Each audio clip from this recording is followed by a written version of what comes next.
Beyond the buzzer, inside the game, this is SportsIQ with Larry Smith.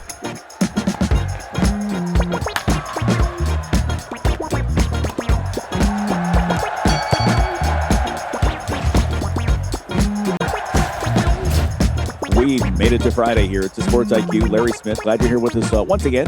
We do it here Monday through Friday for an hour, and we've got a great show for you coming up. In just a few minutes, Meghan McKeown will join us talking WNBA. She's with NBC, ION, ESPN. The finals begin tonight. It's Las Vegas hosting Phoenix in the finals that we only half predicted, right? We thought Minnesota would be there with the regular season they had. Well, we'll get her thoughts on this first ever best of 7 series in the finals in the W. A bit later as well, we'll get into some college football. It's a big weekend coming up, obviously, and we'll get you set for that as well. Let's start, though, with Major League Baseball playoffs. The wild card round is finally done, and it did not disappoint. 3 of the 4 series going down to a deciding Game 3. In the Bronx, it was the rookie right-hander, Cam Slitter, who struck out 12 in 8 innings, and the Yankees beat the Red Sox 4-0 to win their AL wildcard series. Ahmed Rosario and Anthony Volpe each had an RBI single and a 4-run fourth, as New York became the first team to lose the opener of a best-of-3 wildcard series and come back to advance since Major League Baseball expanded the first round of the playoffs back in 2022. In the other AL series, Detroit's regular season fall from grace has been temporarily erased. Dylan Dingler hit a tie-breaking homer in the 6th. Winfield Perez drove in a pair of runs in the 4-run 7th. The Tigers defeating Cleveland 6-3. This one had to feel good for the Tiger fans who watched their team lose a 15-game division lead and lose the Central title to the Guardians in the final week of the season. They also got revenge for the Guardians' 5-game win in the ALDS last season. So Detroit will face Seattle in the next round. The Mariners won 4 of the 6 games the two teams played in the regular season. By the way, the Yankees get someone they are familiar with in the next round, division rival Toronto. The two teams tied for the AL East title, but the Jays won 8 of the 13 meetings this year. In the National League, it was high drama at Wrigley. The Cubs getting to Padres starter Yu Darvish early. A Pete Crow Armstrong single that drove in Kyle Tucker in the second inning drove Darvish from the game and forced the Padres to hit the bullpen in the second inning. Cubs starter Jameson Taillon went 4 shutout innings before the Cubs pen took over. Exciting in the ninth, Cubs reliever Brad Keller gave up a lead-off homer to Jackson Merrill, make it a 3-1 game. Keller then hit 2 batters to bring the go-ahead run to the plate, but Andrew Kittredge, who started Game 2 of the series just a day earlier, came on and earned the save by retiring Jake Cronenworth on a bouncer to third and Freddie Fermin on a fly ball to center. Cubs hold on for the 3-1 win. So up next is a rematch with division rival Milwaukee. Cubs manager Craig Counsell was a skipper in Milwaukee for 9 years before taking over the Cubs reins. And, of course, you'll hear, we're sure, plenty of boos from the Brewer faithful. The regular season series, by the way, was tight between these two. Chicago winning 7 and the Brewers winning 6. The two teams separated by just 4 runs over the 13 games that they played. NFL Week 4 kicked off with a divisional matchup between the Niners and Rams. The Niners coming in limping badly. No Purdy, no Bosa, no Kittle. Top 3 wideouts in street clothes. Easy night for the Rams is what you're thinking, right? En contraire, mon frere. Mac Jones subbing in for Brock Purdy again, threw for 342 yards and 2 touchdowns while playing through a leg injury of his own for the 49ers, who scored in their first 2 drives. He led 27 late in the third. LA mounting a rally, but with some help from several glaring Rams mistakes. The teams both needed field goals in the final 3 minutes to send this one to overtime. Eddie Pinheiro giving the Niners the 3-point lead with a 41-yard field goal in OT. But things not settled until the Niners defense stopped the Rams' Kyron Williams on 4th down to seal the victory. Well, let's get into the WNBA Finals like we talked about just a moment ago. It is Phoenix at Las Vegas tonight, Game 1, best of 7 series. And joining us once again is our friend of the show, Meghan McKeown. She is with NBC, Peacock, ION, ESPN, Big Ten. Listen, you know you're a great analyst when everyone wants a piece, right? And that's where Meghan falls. Meghan, good to see you today. Hey, always good to come back on the show, my friend. And absolutely wild that it's October, but we're still in the WNBA season. I mean, there's just lots happening at the moment in the sports world. But yeah, good things, wild things happening in the WNBA. Yeah, I love this. I mean, Minnesota's not there. We'll get into that in a moment. But Las Vegas is a team that, as we were talking earlier this summer, 11-11 at the All-Star break. And at that point, we were wondering, would they even make the 8th seed? I mean, they were clinging on to a playoff berth. The second half is one of the, we've just talked about baseball and like what Cleveland did late. One of the, to close the season on a 16-game win streak. I mean, we said before, it's a team you don't want to face. And now here they are sitting here, a team that was, again, maybe they get in. Right now, they're the favorite to win a third title in 4 years all of a sudden. Literally, Larry, we said on Ion, like, I don't know if this team's going to make the playoffs. Like, there's a very good chance at this point in time they're not going to. And then A'ja Wilson had about the most unbelievable second half of a season that a player could possibly have. I mean, what we just witnessed from her in particular, I can't think of another sport. I don't care what it is that somebody had that type of consistent performance down the stretch. And so, like, of course, it starts with her in Vegas and what they've been able to do, working their offense through A'ja Wilson. But also, this is the team we saw and thought would be when Jewell Loyd joined the ranks. And an interesting adjustment they made, like Jewell Loyd started coming off the bench in the second half of the season, which is possibly the best thing to happen to Vegas because it gave them a different look. It allowed them to have a spark off the bench, but defenses really had to adjust their game plans, knowing that, okay, the first 5 you put out there are maybe not the best 5 players on this Vegas team, but that second 5, when you have, you're trying to get your second rotations in as well, who maybe aren't as good as your starters, like Vegas is really putting teams on their heels from a strategic standpoint. I got to give a shout out to the Fever though, Larry. Like, that was an insane series that we saw. And all of the injuries that Indiana's dealt with this season, losing Caitlin Clark, Sophie Cunningham, Sydney Colson, Ari McDonald. Like, you go down the list, they talk about an injury bug, but still, like, every single new player who came in, like Odyssey Sims, for example, did a great job stepping in. The play of Kelsey Mitchell and Aaliyah Boston this season was so special. And I was so impressed with the fight that they gave up until the very end against Vegas. Like, that was a team series could have gone either way, which is not something I think we would have said knowing the circumstances a month ago. So all in all, just really impressed with how Indiana finished the season, but I'm more impressed with how Vegas has closed out this last 2 months heading into the finals. Yeah, but speaking of Indiana, you're exactly right. Not only to get there, but then you lose Mitchell in the third quarter of the deciding game 5, and you still hang on and force overtime. I mean, I think at one point I'm looking up and I'm like, okay, Boston's the only starter on day one that they had on the floor. I mean, and yet here they are. They're forcing maybe the eventual chance to overtime. You're exactly right. Credit to Stephanie White. We've talked about the job that she's done there, her first year back after her second stint there, after spending some time in Connecticut. In this experience, you get everyone healthy next year. Oh my goodness, who knows what this team could become? It's pretty. And even Aaliyah mentioned that. She said, last year playoffs, lost first round. This year lose second round. You see where we're going with this. So they're already thinking about bigger things next year. How about the job that Becky Hammon has done with this team? And we've talked about that again during the season. This was not the first half a Becky Hammon coach team. I mean, on either end of the court. But again, like you said, the change with Jewell Loyd, the additional intensity, everything just began to click for them, and they've figured things out. It feels like, again, peaking at the right time. We talk about this in the college game, right? Like, you want to be playing your best basketball headed into February, into March.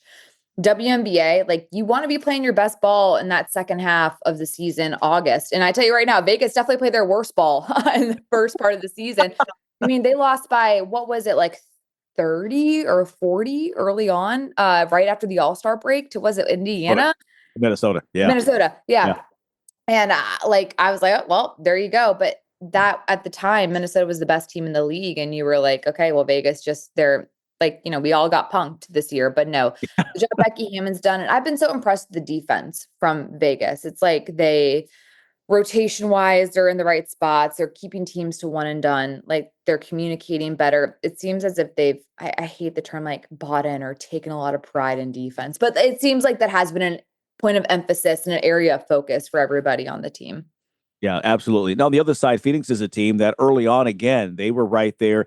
It was Minnesota, New York to start with a hot start, but Phoenix right there behind them, figuring things out with all the new players they had. Elisa Thomas coming in, Sadhu Sabali coming in.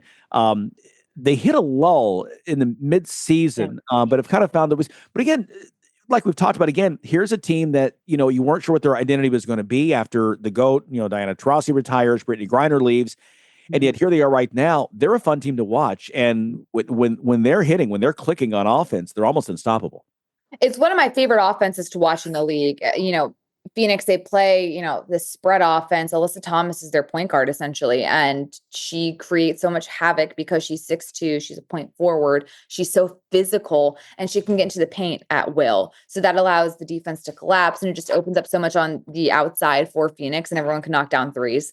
So they're a fun offense to watch because they shoot a ton of threes. They play fast. All the things that we love in basketball. No one likes defense. Let's be real. Everyone just wants to watch people score. So Phoenix definitely embodies that. And Nate Tibbetts has done a great job taking his personnel and tailoring his style to what he has. You have Alyssa Thomas, you've got a point forward. That's an unbelievable weapon to have. Satu Sabli can play on the inside and the outside. She's 6'4" and she plays like a guard. Kalia Copper, who was kind of hurt in it throughout the season, but now, is back. She's the quickest guard in the league. Nobody can stay in front of her. So you have all these different weapons. When you have a slasher like Copper who can get to the rim, that has the defense collapse. And you have shooters. It's just the perfect combination of style of play for this Phoenix team. And they've added DeWanna Bonner, midway through the season, which was huge. She has championship experience and she's a veteran who has succeeded at the highest level. So all that is the perfect storm to get Phoenix to where they are right now. I'm not shocked by any means that they are in this position. I am shocked that they won in so quickly against Minnesota. That did surprise me. I thought that would go to 5, but here we are. Yeah, absolutely. It is. And the big comeback that they had there in the one game they were down, I think 20 of the second half and came in big to come through and get that victory. Credit to them, credit to what they've done there here in this league. So we had the finals. Game 1 tonight. Give us your crystal ball. How do you see this matchup playing out, and who do you see coming out on top? This is going to be a really physical matchup, first and foremost. Anytime you get Alyssa Thomas and A'ja Wilson in the same building, there's a level of physicality that's going to come up. I'm excited to see the pace of play of this game. I imagine it's going to be very fast. But at the end of the day, you have to find a way to slow down A'ja Wilson. We talk about going to the head of the snake. A'ja Wilson is the head of the snake for Vegas. If you can find a way to crowd her, and it's not just when she catches the ball, she can score anywhere. To me, how you slow down Vegas is you have to make it so difficult for them to get the ball to her. And then that's your perimeter defense. You have to cut down angles. You have to have the help side rotate over and get into gaps to make sure there's no open looks inside to A'ja Wilson. If you can limit her touches, you can come out on top. Yeah, absolutely. So Phoenix beating Minnesota, the regular season champ, and they come up short once again. Tough for them, the season that they had. But we go now into the offseason with the new collective bargaining agreement. There's a new contract, obviously, with NBC and ESPN, with Ion, USA Network, and Versantis now joined Prime. Obviously, I'm not sure if CBS is still in there, but this is an offseason. I just saw a comment from Caitlin Clark saying it's the most pivotal moment in the past 25 years for this league. And it really is because, how they handle this, it feels like there is a lot of unrest from the players, labor-wise. And so we've seen this before in other sports, but this is one that I think that, those of us watching, if it is prolonged and gets into early spring, I think we wouldn't be surprised. It just seems like they have a long way to go. Yeah, there's, and of course, I think the big news has been Nafisa Collier's comments that she made in her exit interviews, calling out Commissioner Engelbert and whatnot. I think anytime you are in negotiations with a new CBA and a new media rights deal, it's always going to get a little dicey here and there, no matter what sport it is. I will say this, the players have a lot of power right now. You have a lot of money at the table. They have built a great brand for themselves. They have helped put women's basketball on the map. And, I'm curious to see how this is going to go as well. But look, you look at the season in general, right? You now got 44 games in a season, in a 5-month period, really. And it's a lot. You only have 12 roster spots.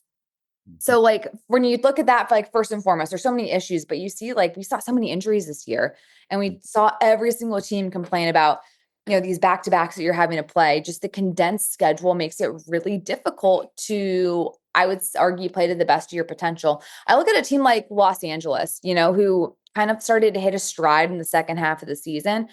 But I can't help but wonder, like, had they had a little more time to gel together to, rest a little bit. And even if that's adding roster spots so players can like have a rest night, like that would be, I think, immensely helpful.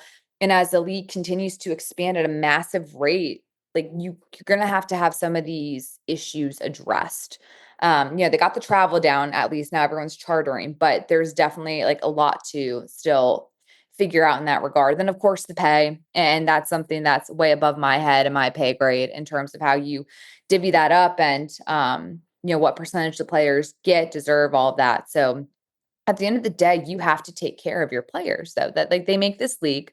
And I do hope that they can come to an agreement that the players feel like they're valued, because at the end of the day, the people who have grown this league are the players and the personalities that make up the league. Yeah, absolutely. No question about that. And, we've been talking all this week about just some of the issues there in terms of the players making sure they're compensated. Right now, they're at 9%. And again, people who talk about the discrepancy, yes, there's a huge discrepancy. Then with the NBA, you almost need to compare the WNBA, where they are right now, where the NBA was like in the late 70s. I mean, it's not apples and apples right now. Right. But with this big contract, I mean, they're getting there. But to your point, yes, there are a lot of investors who've come in to make charter travel happen. There are investors that have kept this league going, and they want their ROI, and we get all that, and that's fair. But to your point, you've got now 9 figures sitting on the table in media rights deals. You've got 9 figures coming in from 3 different teams in the coming years during this media contract, and that's not including Houston. We know they're going to be a part of it at some point. So, you're getting into, you've got $1 billion in TV revenue coming in, or revenue coming in, not including ticket sales and concessions and merchandise, et cetera. Yeah. There's got to be a way that if they come in, the league comes in and says, well, your 9% will bump you to 15%. That ain't happening. And, the thing is with Unrivaled playing, again, it's 2-game, 2-month season in the winter. There's the possibility they could, very easily ramp that back up for the summer if they wanted to. We've mentioned here before earlier this week that they went through their second round of investments. They've got some more money to play with. They made money in year 1, highly successful. All that works.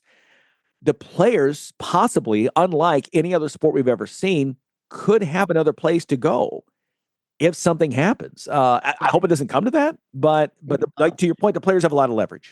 They have a lot of leverage. And you look at a league like Unrivaled, which has been amazing because it allows players to not have to go overseas like they had to in years past to make money. But you do wonder, maybe if Unrivaled builds, like, can they sustain holding 144 players and paying them all that much, So like, that's another big question. So, Taylor Swift's new album just came out today. And to quote my girl, these are champagne problems, good problems to have, when you have so much, at stake, but also the players are finally in a really good spot where they can go to the table and say, no, this is unacceptable.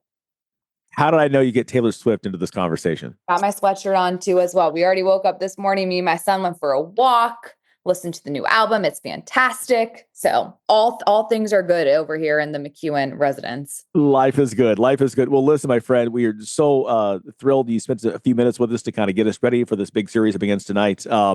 Enjoy the games. I know you will. I know you'll be busy again this winter. We can't wait to watch you on all the networks you're working on, and hopefully we get a chance to talk with you again soon. Sounds good. Always good to see you, friend. I take my friend. Take care. Meghan McKeown, once again, joining us. She's an analyst for WNBA on ION, for ESPN, NBC, Peacock, Big Ten as well. She does it all. Former player for Northwestern. And by the way, shout out to your dad, Joe, one of the greatest guys, not just in sports, but period, beginning his final season as a college basketball coach there at Northwestern. The game will not be the same without him. We can't wait to watch the Wildcats, your Wildcats, play here this winter. Great stuff. All right. Take care, Meghan. Okay, we've got much more to come. More college football as well, and we'll talk about all of it. It's next on the Sports IQ. Are you tired of your website making your business look bad? Is your current web developer dropping the ball? Let's face it, if your website isn't making you money, it's broken. Let Neon Rain create a website that turns your visitors into customers. Neon Rain has worked with hundreds of businesses across North America, building custom websites and applications with modern designs that are easy to update and work well on mobile devices. They can do it for you too. What sets Neon Rain apart? They actually deliver on their promises. Call today for a free consultation. 303-957-3092. That's Neon Rain at 303-957-3092. Or visit them at neonrain.com. You're listening to Sports IQ with Larry Smith. Welcome back. What great to talk to Meghan there about the WNBA starting up here tonight. We'll talk more about that in a moment here. Some other NFL news for you. The Ravens' laundry list of injuries, including quarterback Lamar Jackson, hurt his hamstring during last Sunday's blowout loss to the Chiefs that dropped Baltimore to 1-3 this season. Jackson has not practiced during Baltimore's first two practice sessions here this week, including being held out on Thursday ahead of Sunday's home game against Houston. Ravens coach John Harbaugh said Wednesday that Jackson is working and doing a great job, but declined to divulge any details about his quarterback status. And look, we all know that's status quo, right? For NFL coaches, for football coaches, period. They didn't tell you anything. But along with Jackson, fullback Patrick Ricard, linebacker Roquan Smith, cornerbacks Marlon Humphrey and Chidobe Awuzie, safety Kyle Hamilton, center Tyler Linderbaum also did not practice on Thursday. Jackson, one of 14 Ravens players who appeared on Wednesday's injury report. Injuries clearly have been a significant reason for Baltimore's slow start to this 2025 season. Okay, John Gruden got another off-the-field win in his struggles with the league. The Nevada Supreme Court unanimously, 7-0, rejected the NFL's request to rehear its decision to allow Gruden's lawsuit against the league to proceed in public. It's another significant win for Gruden, who sued the league and Commissioner Roger Goodell in 2021, claiming a, quote, malicious and orchestrated campaign, end quote, was organized to destroy Gruden's career by leaking out his old emails that included offensive language. The lawsuit was filed shortly after Gruden resigned as Raiders coach. In New Orleans, you'll have the Saints to kick around for a few more years. They've announced they've signed a 10-year lease extension to continue play at the Caesars Superdome in New Orleans through 2035. The Saints have been playing in the Dome since 1975. And as we talked the other day, again, that's going to be the site of the 2028 College Football Playoff Championship game. It is one of the great arenas in sports, 50 years old, and yet still, because of New Orleans, because of the Dome, they are drawing major events, Super Bowls, college football championships, Final Fours, etc. So great to see that they're going to stay there for another 10 years. Listen, the way that city is built, I don't know where else you would, unless you tear that down and build in the same spot. And the way they're building domes now, would you have the footprint to do that? Because domes today take up a lot more space real estate-wise than domes of 50 years ago. So anyway, glad that that's all worked out. Okay, let's get back to the WNBA. During exit interviews, league star Caitlin Clark said that what Nafisa Collier said earlier this week said it all, and that she has great respect for Fee. Clark did not respond to what Collier said about Commissioner Kathy Engelbert, about what Engelbert said about Clark, and she should be grateful that she had the platform of the WNBA to help her make $16 million a year off the court. Clark did say about the league, quote, "This is straight up the most important moment in the league history. This league's been around for 25 plus years, and this is a moment we have to capitalize on." Now, Clark's Indiana teammate, Sophie Cunningham, who has always been known as a straight shooter, did not hold back on her thoughts about the league's leadership. I am, because I'm just tired of our league. They need to step up and be better. Our leadership from top to bottom needs to be held accountable. I think that there are a lot of people in the position of powers in the WNBA who they might be really great business people, but they don't know shit about basketball, and that's got to change. I said I was going to be good, and I just messed up. But I do. I think everyone's frustrated when NBA players from that side of things are reaching out to us, just like in awe of how terrible it is. Like, that's saying something. That is absolutely saying something when your counterpart is feeling bad for us because of how we're getting treated. I mean, come on. And that's from leadership. That's from I mean, I'll just leave it there. From our leadership, it's just bad. When fans and players, especially players, when we're competing at the highest level and it's like a battlefield out there, when we're agreeing on the court because of how awful the officials are, like that's saying something. Like, listen to us. We're not going to come for your heads, but I think there is room for improvement to change the criteria when the whole league is asking for it. But when the leadership isn't doing anything about it, why? And so I think there's just frustration. The game's not fun to watch because everyone's just trying to kill each other because that's how you're going to survive. Otherwise, you get injured. I don't know. It just sucks. Our game is changing, and yeah, we want it to be physical, but at the same time, like, you still want to watch good basketball. And when they can't get that under control, it's not fun. There's so much else, especially when it comes to the CBA, that our leadership on that side is just very poor, very, very poor. And I think you guys, Nafisa hit it right on the head. I don't think I really need to go into detail, but that's just coming from one player, and that's probably 1% of what she knows. I do know that the league came back and really gave us nothing. And so, there's a potential lockout because I promise you that we are not going to play until they give us what we deserve. And that's kind of where it's headed, unfortunately. Not really a fan of our leadership in the W. I just think they're failing us as a league, definitely failing us as players. Everything Nafisa said, we all feel that way. And we're all going to back her. And I think it's pretty strong coming from her. I think a lot of us have been saying that, but when it comes from someone to that caliber of a player, that we're being serious. And so my comment on that, I think it's pretty shameful that she always makes it about her, Kathy, when it should have nothing to do with her. Again, that's Sophie Cunningham of the Indiana Fever. Again, has never been shy about her own comments. Maybe she too will be fine. Who knows? But I tell you this, I think we all agree once the WNBA Finals are over, it's going to be a very interesting winter at the negotiating table. As we just heard from Meghan, the players have a lot of leverage right now. All right, we've got more to come. It's a Sports IQ. We'll talk more college football coming up.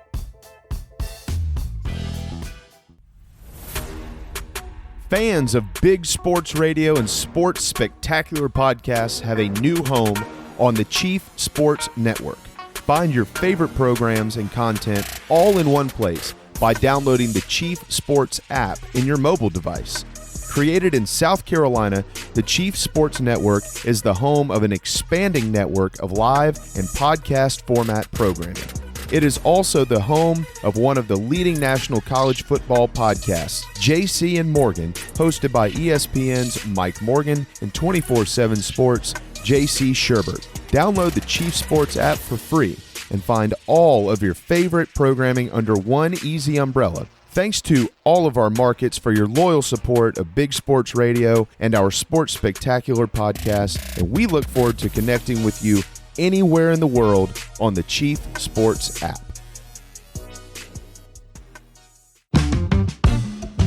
You're locked in to Sports IQ with Larry Smith. As we promised, we've got more college football coming up right here. Big weekend all the way across the board. One of the big games we're watching is number 14, Iowa State at Cincinnati. The last time Eugene Rapay joined us, it was back in week one before Iowa State was going to go over to Ireland to take on Kansas State. They won that game, a huge way to start the Big 12 season, and have not looked back. 5-0 ever since, but a big matchup against the Bearcats here this weekend. Eugene covers Iowa State football for the Des Moines Register and joins us here once again. Eugene, talk about this season right now that it feels like that opening win has really propelled the Cyclones, if you will, to this great start. Yeah, thanks for having me on. Not just that opening win against Kansas State, but also the big rivalry win over Iowa. It felt like when you have two big rivalry games in your first 3 weeks, that was going to be big. How are they going to handle not only playing those games, but the international travel? Were they going to be bogged down by jet lag? Were they going to be able to adjust quickly it was a quick turnaround. There was no buys in between. So for Iowa State to win those first three, they also went on to win against Arkansas State and then beat Arizona. So it really felt like those first 3 weeks set the tone, and just the way that Iowa State's handled Ireland and all the ramifications after that has been professional.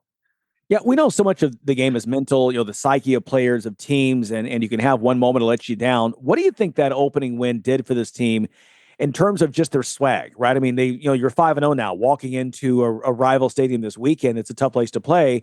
But you've got that chip on your shoulder. Is that happening right now with this team, that they're just over brimming with confidence? Yeah, it feels like they're over brimming with confidence just with the way that they were able to win that game 2 against Kansas State. The first half was pretty shaky. They closed the door in the second half and really put together the performance that they needed to in the fourth to take away the win. And that, just winning games like that, and then another close win against Iowa in a team that you hadn't beaten at home in over a decade. So that was just 2 big moments for them that just really helped propel them forward. They've been dealing with injuries as of late, but to get those kinds of experiences under their belts, and especially what they did last year, just to continue building off of that, has been big for this squad. Yeah, speaking of injuries, you're saying, again, they're going to go into Cincinnati not at full strength. What players are you concerned about? They took a couple of big injuries, 2 starting cornerbacks, 2 all Big 12 caliber players, and Jontez Williams and Jeremiah Cooper. Just 5 days apart, both guys lost to season-ending knee injuries. Devastating blow for Iowa State's secondary, because that was where they were looking pretty young going in. I mean, even Jeremiah Cooper, he had built himself up as a safety, but decided to move over to cornerback for his senior season to help out the team. And now they're going to be pushed to the brink at cornerback. They've got transfer Trey Bell. They've got some other younger guys that haven't been proven yet. So they're going to be tested in a very big way, starting with Cincinnati and Brendan Sorsby at quarterback. Wow. Okay. You look at this game right now, and I'm not a big guy on spreads, but 2.5 is you're only favored by less than a field goal in this. Does that come as a surprise to you that the spread is that close? It actually flipped in recent days. I think when I checked last night, it was now in Cincinnati's favor by 1.5. But I think that just the injury to Cooper and just the way that Cincinnati's been rolling right now. I mean, Sorsby got his team to put up over 600 yards against Kansas in their last time out. They're coming off of a big 37-34 road win. So this is another Cincinnati team that they're also building with confidence. They're also feeling good going into this game. And when you look at Iowa State, that's coming in a little wounded on defense, this is a big opportunity for them. Speaking here with, once again, with Eugene Rapay. He's the Iowa State football beat writer for the Des Moines Register, as we're talking about this big game. Cyclones, 14th in the country, 5-0 at a 3-1 Cincinnati team there at Nippert Stadium. We were saying before, by the way, one of the really cool venues in college sports. Get a chance to go see a game there, definitely do that. Your quarterback, Rocco Becht, coming in, the junior. Talk about the season that he has had right now, completing almost 2/3 of his passes. It feels like he's off to a pretty good start. 7 touchdowns, 2 interceptions, and already over 1,100 yards passing. Yeah, this is his 3rd year starting at quarterback, and he's just continuing to build off of what he's done in the past. I think Rocco Becht has shown tremendous strides in like the mental aspect of the game and being able to lead or command the huddle, command an offense. His presence on the field is very calming for Iowa State. I feel like no matter how tight the games are, or just even looking back to last year, Rocco Becht orchestrated 5 go-ahead touchdown or scoring drives in the fourth quarter. When you have a guy like that under center, you feel really good about your odds, no matter what the situation is. And the guy continues to win. I mean, they're 5-0 right now, and he's been a massive part of it, especially on that offense.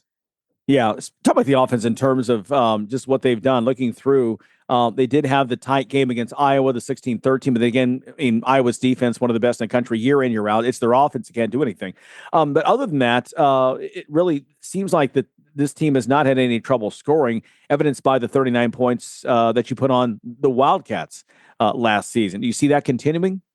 Yeah, the way that Iowa State is trending right now, they had a couple of key transfers, Xavier Townsend from UCF and Chase Sowell from East Carolina, 2 guys that were highly ranked coming out of the portal. It felt like they needed a few games to just get their footing under them. For Townsend, he didn't score a touchdown until the Iowa game. And then for Chase Sowell, the big target that took the prototype of Jaden Higgins, he didn't really do anything in the first 4 games, but now he's coming off of a 4-catch, 150-plus yard game. For him to now start to hit his stride as Iowa State continues down conference play, that'll be huge. And not to mention, just going beyond them, the tight ends play a big part in their offense. Ben Bramer, Gabe Burkle. Rocco Becht is the luxury of spreading the ball around, and that kind of keeps defenses off balance. Last year, there were 2 guys that just commanded more than half of the receptions and targets and things like that. This year, it's a lot more spread out. So Iowa State's at Cincinnati. It's a noon Eastern time kickoff on ESPN2. As you look at the schedule, look, I'm not saying anything is easy, but right now we've talked about last time we spoke a few weeks ago when you were on the show about the balance in competition. Again, not that the Big 12 is average, but the Big 12 has a lot of really good teams there at the top. We didn't see one step out and separate itself. Again, I think a four-way tie there for first place. But it feels like right now that Iowa State, if you can keep winning here, you should be favored. Two ranked teams on the schedule coming up, number 23 BYU, and then the 1st of November versus number 25 Arizona State. Right now, it appears that Iowa State would at least be favored in every game the rest of the way. Yeah, it felt like Iowa State was just in a great position. It just felt like with the way that things were starting off, they were last year, it felt like that they were dependent on other people. This year, they were actually in the driver's seat, kind of in control of their own destiny. Now, with the injuries that they've had at defense, that we'll see how they respond to that. But before that, man, this team was looking like a contender to make it to Arlington to get one of those two spots. Now it was wide open before. It was still a little open. Now it remains that way. I don't think that there's a clear-cut favorite yet. But if Iowa State, I guess these first couple of games without their star quarterbacks will be very indicative of what their ceiling, what their potential is. Yeah. You've got your head coach, Matt Campbell, who I know he signed an extension. He's there for several years, but his name is one of the top young coaches in the game, always comes up with openings. We already have seen where UCLA is a possible destination just because they're UCLA for any coach, not just Campbell. That his name always gets tied into these things. It feels like at some point. What's the conversation there in Ames in terms of any concerns of losing him after the season if somebody comes in and throws a pot of money at him?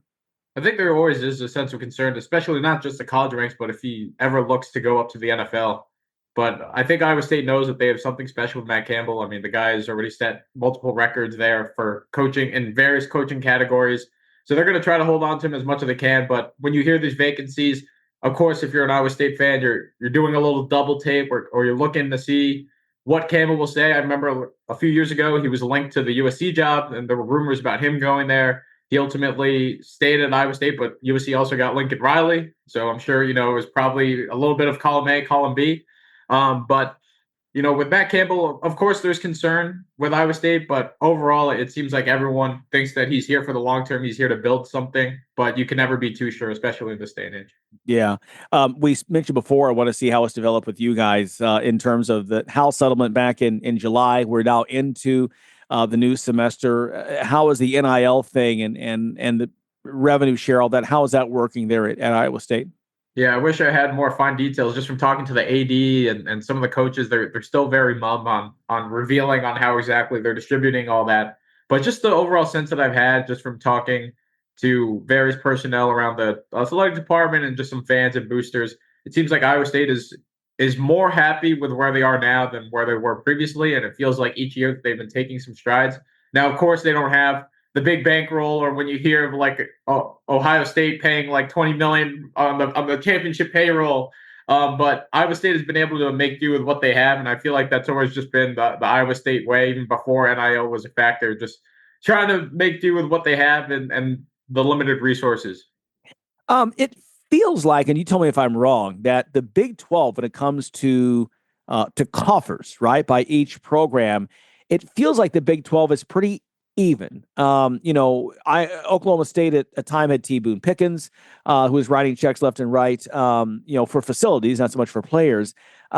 Is that accurate? Is there one team that kind of is richer significantly than the others that I'm missing? It seemed like Texas Tech flexed a lot, especially in the transfer portal. I think there were a lot of there were all the oil money. How could I forget? Exactly. Yeah. But yeah, they come in with like the number 2 transfer class, and they got quite a haul there of just treasure for them, and they've been playing well so far. But yeah, I think Texas Tech was one that really stood out in terms of NIL. I think BYU is going to be a team to watch. Just looking what they did on the basketball side, but just getting AJ DeBanza, I wouldn't be surprised if that some of that money or just some of that interest starts shifting over to the football way too. But in terms of overall money or wealth, yeah, I think it's a pretty even playing field. But over the last year, I think we saw some teams start to make some moves, and I wouldn't be surprised if others continue to do so in this arms race. Yeah, that's a good. How could I forget about Texas Tech? Gee, what was that? And just saw them with the win over Utah. That was a good matchup. Speaking of, are you guys don't face the Red Raiders and Red Raiders in the regular season? Are they the team to beat in the Big 12 right now? Would you think, or is it? I think. I think with Iowa State being injured and compromised, I don't think that Iowa State is kind of team to beat until if the new secondary, the new cornerbacks can really step in like that and just make it a seamless transition. But just Texas Tech, I mean, the hype around them going into this season. I know Big 12 doesn't do official preseason rankings, but it felt like all across the media landscape, Texas Tech was a team that was very highly regarded. And although they had all those new pieces, if they've been able to put it together, then that's a team to watch. And the way the Texas Tech has been playing right now, I mean, they haven't had a problem integrating all these new players, and they've been winning so far and taking care of business. So I would say that that's probably a big team to watch right now. Yeah, it seems like, and again, you got to play the games. We'll see what happens. It's still early in the season, but it feels like we could be heading for a Texas Tech, Iowa State, possible Big 12 title game. They had the big offensive explosion in the three non-conference games. So then they came out and beat Utah in Salt Lake City 2 weeks ago. They had a bye week last week, 34-10. So again, they put up big numbers there at Houston this weekend. But just like Iowa State, they only have two ranked teams on their schedule the rest of the way. Again, just like Iowa State, they play Arizona State and BYU. BYU being there at home. Hey, I want to get your quick thought. Basketball starting up right now. Iowa State, again, one of the nation's elite. How do the Cyclones look on the hardwood? I think the Cyclones have a pretty good returning core of Joshua Jefferson, Tamin Lipsey, Milan Momcilovic. Just that trio alone, just the production that they have coming back, it's going to be big for Iowa State. I think the key thing will be if Tamin Lipsey can stay healthy. He was an All-American a couple years ago, all Big 12 defensive team multiple times, but he was a player that had just suffered an MCL injury during the offseason. So he's going to be a little bit delayed, and that's definitely going to be something to watch. I think this was going to finally be the year where Tamin Lipsey looked healthy. He'd been battling ailments all throughout his career, and now for him to go into his final season starting like that, we'll see how much of that hampers or affects Iowa State. But just beyond the returners that are coming back, they got a pretty good quartet coming in from the transfer portal, and then they had a pretty good freshman signing class. So Iowa State is looking good. It'll just be a matter of putting the pieces together. But one positive sign is that out of all the teams in the Big 12, they return the most minutes played and high scoring production compared to all the teams in the Big 12. So that's a good foundation for them. But of course, with the way that things are, you get a couple of transfers, you get a couple of newcomers, then anybody can play. I'm looking him up, and I did not know this. I didn't know he was from Ames 1, and Lipsey is only a junior. It feels like he should be like 25 years old. No, this is going to be his senior season now, but okay. Yeah, he's already married too. So he just got married in April. So yeah, the guy's making adult moves. He really is. I guess this is not his roster I'm looking at. Okay, well, I feel better now. I mean, not that I don't like him. He's a great player, but it's like, wow, he's one of those guys that from the outside looking in, you're like, wait, that guy is still here? Like a Braden at Purdue, right? It's like, okay, graduate already. Move on. You've been here too long. He's been such a great player, great impact on that program. But listen, it's all football this weekend. Again, number 14, Iowa State at Cincinnati. Eugene, great to spend some time with you and get your insights. Enjoy the game, and we know you will. And we look forward to talking with you again soon. Thanks, guys, for having me on. I appreciate it. Once again, Eugene Rapay joining us. He is the Iowa State football beat writer for the Des Moines Register. Cyclones and Bearcats at Nippert, high noon Eastern time on ESPN2. Okay, we'll talk more college football coming up next on the SportsIQ. If you're a diabetic, we have great news. You can end the painful finger sticks with a new CGM. Plus, they may be covered by Medicare, Medicaid, or private insurance.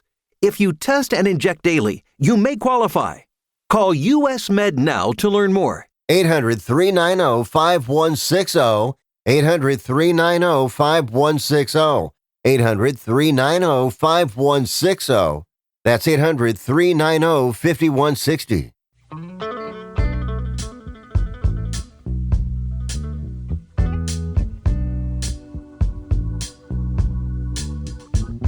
All right, college football, it is here, a new weekend. Can't wait, week 6. Producer Tony, we were talking here in the breaks throughout the show about this segment. Give me some surprise team. Give me a team or two who really has surprised you here in the early going. There's a few. We all know in the top 25, we're going to talk a little bit later about Vandy. They're off to a great start. How about a couple teams that nobody really expected? First of all, how about the Virginia Cavaliers, who have barely had a pulse the last few years? And that was a huge upset last Friday night against, Florida State. So give them credit for coming out, playing with a new coach, working hard, getting things together. And nobody has yet talked about the Maryland Terrapins. Now, quietly, the Maryland Terrapins are 4-0. Yeah, I know. They haven't played anybody. I get it. The only team they've really beaten is Wisconsin. Their other wins are Towson, Northern Illinois, FAU. That's fine. They're doing it playing like 14 freshmen, including the starting quarterback is a freshman. They've got more freshmen. I read a stat online the other day. There are more freshmen starting for Maryland than the rest of the Big Ten combined. That's insane. Yeah. That is insane. Wow. So let's go hats off to, Coach Loxley and what he's doing out there. 4-0 is a great start. You're 2 wins away from being bowl eligible. People thought that you were going to be lucky to win 1 or 2 games this year. And so my hat's off to him. The fact that they're 4-0. Now we'll see what happens the next couple of weeks, Larry. They got Washington, Nebraska, UCLA coming up before taking on Indiana. None of those are ranked, but they are a little bigger names. If this team's 5-1 going into Indiana, that was a game nobody had on their bingo card as being a big game in the Big Ten. Yeah. And this is one where a big contest this weekend, a big litmus test for them as they take on Washington. They're at Bird Stadium. I think it's still called Bird Stadium. Yes, it was once upon a time. They're in College Park. You're exactly right. But the thing is, too, you do avoid Penn State and Ohio State, always 2 nemesis for them every year in divisional play. That's done. They do, like I said, after Indiana, they do travel to Illinois later, game against Michigan later. So there's some bigger tests later on. But yeah, to your point, exactly. Let's get to some top 25 matchups here. And Vandy, Alabama is a game that, again, beginning of the season, we didn't have this marked on our calendar as a must-see, but this is going to be a pretty good contest. Yeah, I mean, look, Diego Pavea is going to make it an interesting ball game because those kind of mobile quarterbacks give Alabama trouble. Now, this is setting up as a classic. I wish Danny were with us, Danny Sheridan were with us. This is a classic Danny Sheridan trap game right here. You're coming off the huge win against Georgia. You're Alabama. You're flying high. You're back in the top 10 after people wrote you off against Florida State. Now you got to play Vandy at home. Yeah, you got a lot of revenge factor in that game, but really, this could be the classic. I don't care how you slice it. If you're a football player, it is tough to get up for Vandy. Yes, we understand where they are in the season. Yes, they're ranked. Yes, you should be able to get it. It's still hard. I don't care how you slice it. Especially in the SEC when you've got Georgia, LSU, Auburn, Texas, all the powers, right? Texas A&M this year. So yeah, you have all these other, programs that are going to bring it year in, year out. And there's a little Vandy, but again, we saw what they did last year, and it turns out that wasn't a fluke. We overlooked them. We thought South Carolina going into the season could be the big breakout team in the SEC. A win tomorrow, a win on Saturday, and it's Vanderbilt that could be that team. Yeah, absolutely. No doubt. I mean, Vandy's got enough really good players to make things interesting in the SEC if they can keep things rolling. Yeah. Absolutely. The other big game in the ACC, Miami, Florida State. This is always one of the great rivalries. I'm glad that Florida State has had, a stronger start to their season. You mentioned Virginia playing well. They want to prove that was a fluke, and they now play a Miami team that has already had 2 big wins over a Florida team that's struggling. Yes, but before that, the big win to open at home against Notre Dame. That they played a good Notre Dame team. This should be a fun contest with Miami being favored. Yeah, I think Miami has enough to win this game. I'm interested to see how Carson Beck performs on the road. That was kind of a bugaboo for him when he was at Georgia. I kind of like Florida State in a bounce back. I think, last Friday night, Larry, we talked about trap game with Alabama. That was a trap game. Having to go up to Virginia, play them on a Friday night. That those Florida State kids coming off beating Alabama a couple weeks beforehand and then having a couple of patsies, we're looking ahead to playing Miami. They weren't focused. They weren't ready. They committed a lot of mistakes. If they can clean up those mistakes, and with Castellanos at quarterback, They're going to give Miami all they want. I think Florida State wins this one in a field goal. Instead of wide right, it's going to be dead down the middle. Wow. Okay, huge. They are at home in this one. And as we talked the other day to Peter Holland, they're going crazy for this.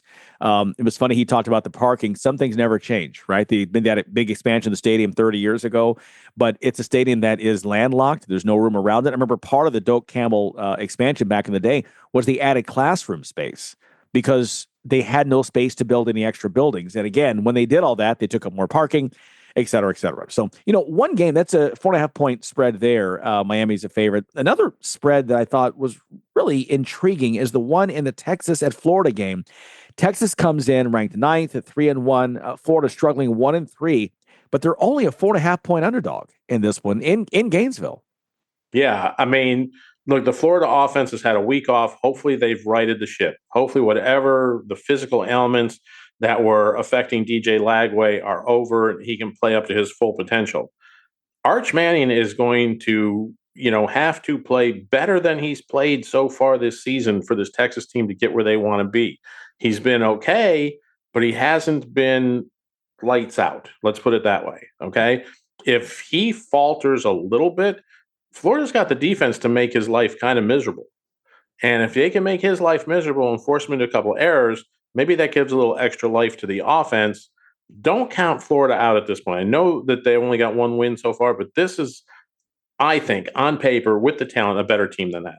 Yeah, absolutely. So a lot of great games coming up here this week. By the way, number 1, Ohio State, watching them. They are at Minnesota this week, or at home against Minnesota, and they're a 24-point favorite, expected to win easily again.